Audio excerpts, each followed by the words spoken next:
So a few days ago, these Super Bowl odds came out, and let's talk about them. So I'm gonna list three of my favorite odds and three of my least favorite odds. And let's start off with my three least favorite odds. To start off, the one I feel the least confident about is the Buffalo Bills at plus 850. It just doesn't make much sense to me. I just think that this team is getting older and more expensive. I don't even know if Tremaine Edmonds is gonna be back next year.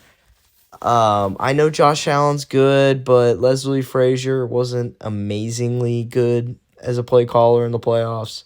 And they concern me considering also the fact that that division is getting even more tougher, especially if Miami can get healthy quarterback play.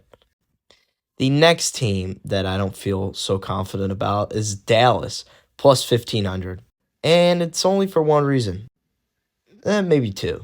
But the one main reason is just Dak is not good enough for Dallas to win a Super Bowl. Doesn't matter how good their defense are. In the biggest games, Dak will throw multiple interceptions and lose you games.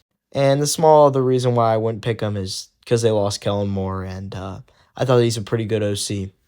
And the third odd that I don't like the most is the Baltimore Ravens at plus 1600.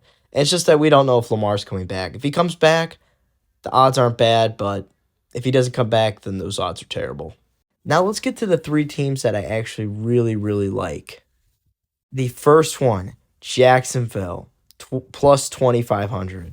Listen, I think the addition of Calvin Ridley next year is going to be huge. Adding a wide receiver number one for T Law and also bringing back Evan Ingram will be huge. And I just think through great quarterback play, coaching, and some improved defensive play, I think this Jacksonville team is going to make a run for the Super Bowl next year.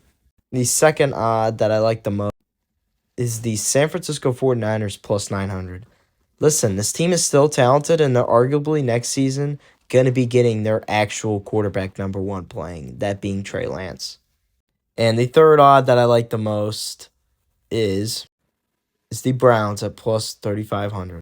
And it might be a stretch, but I just think Deshaun Watson's going to play really well, and I think Jim Schwartz will improve that defense. And that's a really big odd, and you could put like $10 on it, and if you win, you'll make a lot of money. But let me know what you guys think.